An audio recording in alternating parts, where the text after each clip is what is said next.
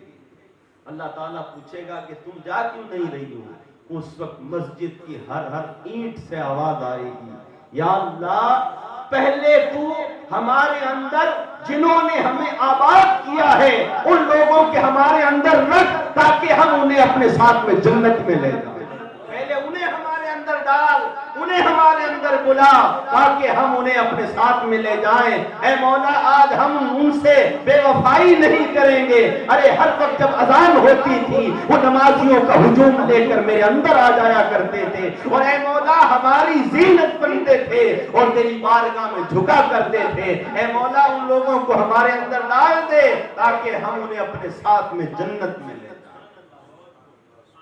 سجانے والوں کے لیے نہیں، جو آباد کرنے والے ہیں ان کے لیے۔ مسجدیں تو اکبر بادشاہ نے بھی بنائی، شاہ جہاں نے بھی بنائی، بڑے بڑے بادشاہوں نے بنائی، اور جو مسجد آباد ہے اور جنہوں نے آباد کی، جنہوں نے محنتیں کی، آج ہمارا گاؤں تو اتنا سا ہے، ہاں اگر ہم کام کرنے کے لیے چلے جاتے ہیں مغرب کے وقت، مغرب کے بعد پہنچ جاتے ہیں تو عشاء میں مسجد کے اندر پہنچ جایا۔ وقت کتنا لگتا ہے نماز میں، وقت کتنا لگتا ہے؟ 15 منٹ کم سے کم 15 منٹ لگتے ہیں۔ ہم پورا دن اپنا کام کرتے رہتے ہیں، 15 منٹ اللہ تعالیٰ کے لیے نہیں دے سکتے۔ پھر ہماری یہ داڑھی ٹوپی سارا یہاں پر سبحان اللہ کہنا اور یہاں پر مچلنا، ہاتھ اٹھانا، پھر یہ ہمارے جو عشق کی جو بات ہوتی ہے وہ حقیقت میں عشق نہیں ہے، بس دکھاوے کا ہے کہ ہاں ہمیں سرکار سے محبت ہے۔ صحابہ کرام کی زندگی دیکھو کہ کس قدر صحابہ کرام حضور صلی اللہ علیہ وسلم سے محبت کرتے تھے، آپ کو کس قدر یہ جو دین ملا انہوں نے کتنی تکلیفیں سہی۔ آج ہمیں کوئی نہیں روکتا ہے کہ تم مسجد میں نہیں جاؤ گے تو تمہیں مارا جائے گا، تمہیں ستایا جائے گا، تمہارے گھر کو الگ کر دیا جائے گا۔ نہیں، ان صحابہ کو دیکھو جنہوں نے اللہ تعالیٰ کے نام لینے پر پتھر کھائے، ان صحابہ کو دیکھو جن کو 3 دن تک پیاسا رکھا گیا، جن کے بچوں کو مارا گیا۔ ان صحابہ کو دیکھو، حضرت عمار بن یاسر اپنے گھر کے اندر کلمہ پڑھ رہے تھے، لا الہ الا اللہ محمد الرسول اللہ، لا الہ الا اللہ محمد الرسول اللہ۔ ایسے جب کلمہ پڑھ رہے تھے آپ کے بچے، ایک کی عمر 11 سال ہے، ایک کی عمر 9 سال ہے، ان بچوں نے جب اپنے باپ کو کلمہ پڑھتے سنا تو وہ قریب آئے اور اس وقت صرف چند ہی مسلمان صحابہ ہوئے تھے اور وہ اپنے گھروں کے اندر ذکر کیا کرتے تھے، نماز پڑھا کرتے تھے، چھپ کر نماز پڑھتے تھے۔ جس وقت حضرت عمار بن یاسر ذکر کر رہے تھے، آپ کے بچے آپ کے سامنے آئے اور آ کر کہا کہ ابا آپ یہ کیا پڑھ رہے ہو؟ پڑھ تو تم رہے ہو مگر مزہ ہمیں آ رہا ہے، پڑھ تو تم رہے ہو مزہ ہمیں آ رہا ہے، کیوں نہیں ابا ہمیں بھی یہ سکھا دو؟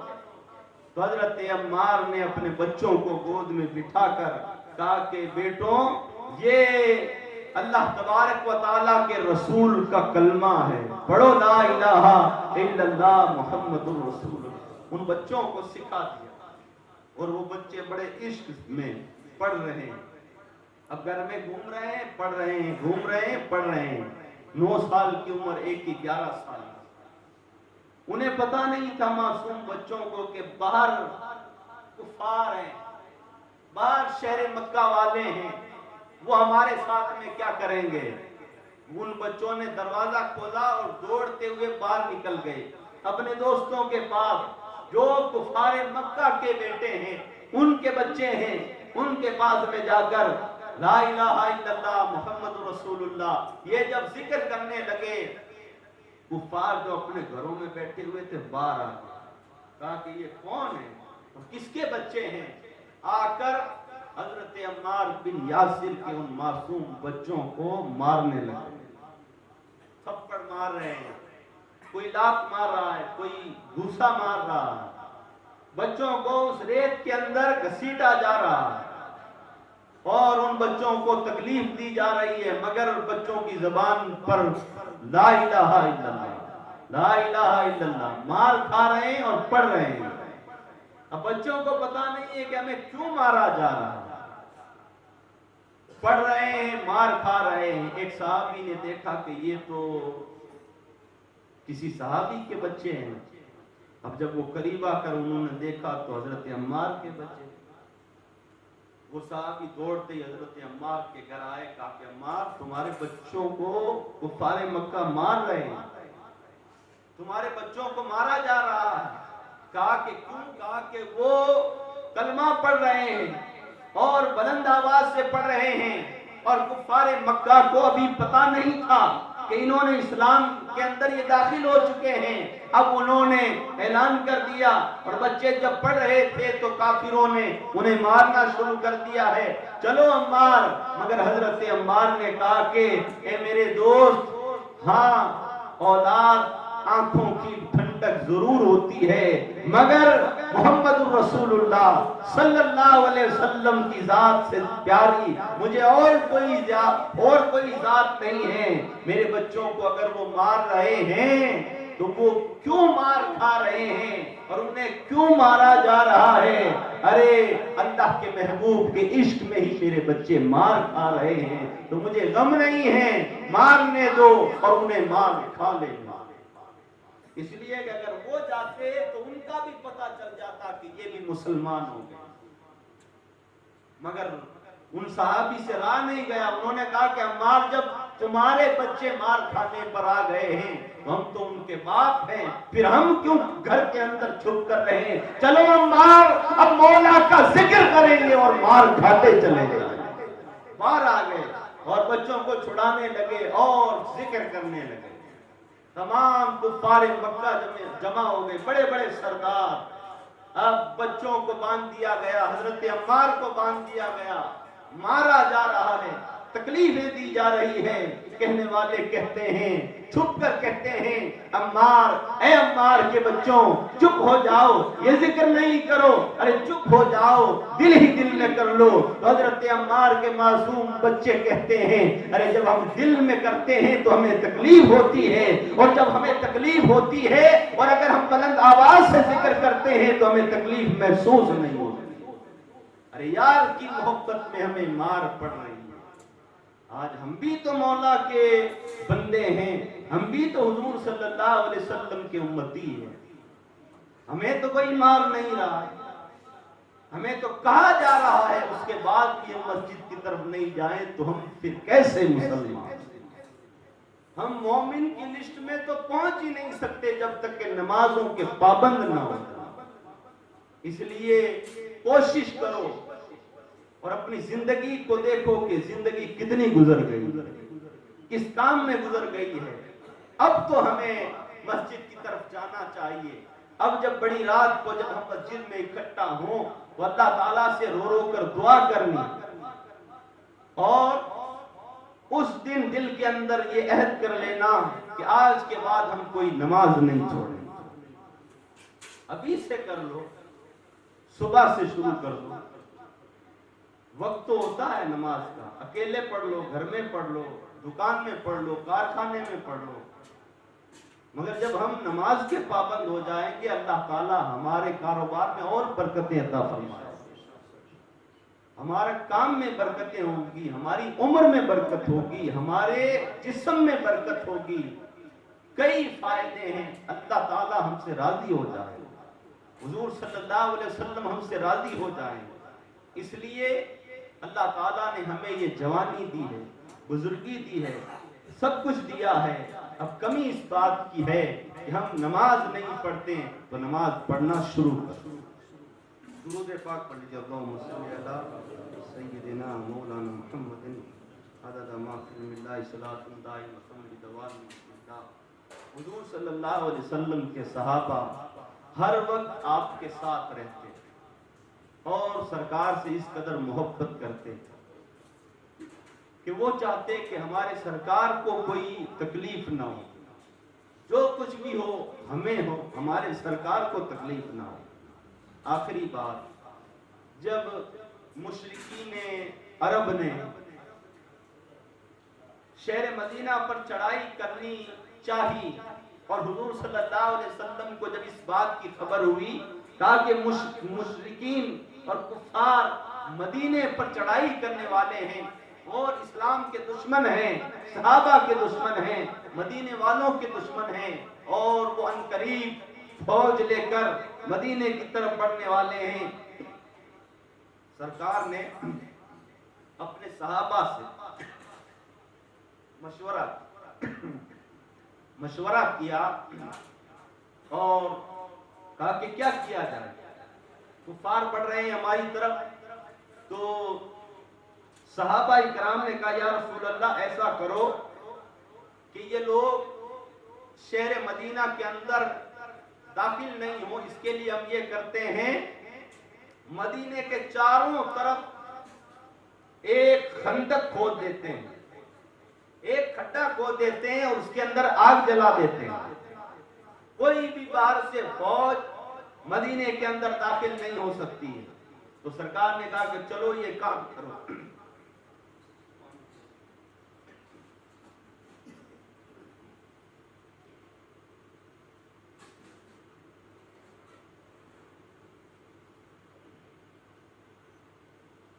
تو سرکار نے اپنے صحابہ سے فرمایا چلو۔ اب جب خندق کھودنے لگے تو صحابہ کرام اس دن ان صحابہ کی یہ حالت تھی کہ کئی دن گزر گئے اور مدینہ دور ہے اور وہاں جا نہیں سکتے کیونکہ کسی کے مکان نہیں ہیں، کنہیں کے اور رشتہ دار نہیں ہیں، مگر اس کے باوجود بھی اپنے پیٹ پر پتھر باندھ کر خندق کھود رہے ہیں۔ اور جب کھود رہے تھے تب ایک بہت بڑی چٹان خندق میں آ گئی، بہت بڑا پتھر جسے کہتے ہیں، اور وہ صحابہ سے ٹوٹ نہیں رہا تھا۔ صحابہ سرکار کی بارگاہ میں آئے اور کہا کہ یا رسول اللہ ایک بہت بڑا پتھر آ گیا ہے اور وہ ٹوٹ نہیں رہا ہے، ہم سب نے زور لگا لیا ہے مگر ٹوٹ نہیں رہا ہے۔ تو سرکار صلی اللہ علیہ وسلم آپ نے کہا کہ چلو وہ کون سا پتھر ہے، خود سرکار اس خندق کے اندر داخل ہوئے اور آپ نے وہ کھودنے والی جو گینتی ہوتی ہے وہ ہاتھ میں لی، اس لیے کہ صحابہ کا یہ ایمان تھا اور یہ عشق تھا کہ ہمارے پیارے آقا وہ شان رکھتے ہیں جو زمین پر رہ کر چاند کے دو ٹکڑے کر دیتے، تو یہ تو پتھر ہے۔ سرکار نے یوں اپنی بائیں اوپر چڑھائی اور وہ کدال جو ہوتی ہے وہ ہاتھ میں لی اس وقت ایک صحابی حضرت جابر، انہوں نے دیکھا کہ حضور صلی اللہ علیہ وسلم آپ اب اس پتھر پر وہ گینتی مارنے والے ہیں، اور جب سرکار یوں اٹھائیں گے تب آپ کا کرتا کچھ اوپر اٹھے گا۔ تو وہ بھی خندق میں اتر کر دیکھنے لگے، کہا کہ آج سرکار کا پیٹ دیکھ لوں گا، آج سرکار کا سینہ دیکھ لوں گا۔ تو وہ یوں جھک کر دیکھنے لگے۔ جب انہوں نے سرکار کے پیٹ کی طرف دیکھا، اور صحابہ کے پیٹ پر تو ایک ایک پتھر بندھا تھا، مگر سرکار کے پیٹ پر دو دو پتھر بندھے تھے۔ انہوں نے جب یہ دیکھا تو حیران ہو گئے اور اداس ہو گئے، کہا کہ ہم ہی بھوکے نہیں ہیں بلکہ ہمارے سرکار تو ہم سے زیادہ بھوکے ہیں، سرکار نے کچھ کھایا نہیں ہے۔ تو حضرت جابر اداس ہو گئے۔ اس وقت آپ کے دل میں خیال آیا، چلو جابر گھر چلتے ہیں، اگر کچھ گھر میں ہوگا تو حضور صلی اللہ علیہ وسلم کی دعوت کی جائے گی۔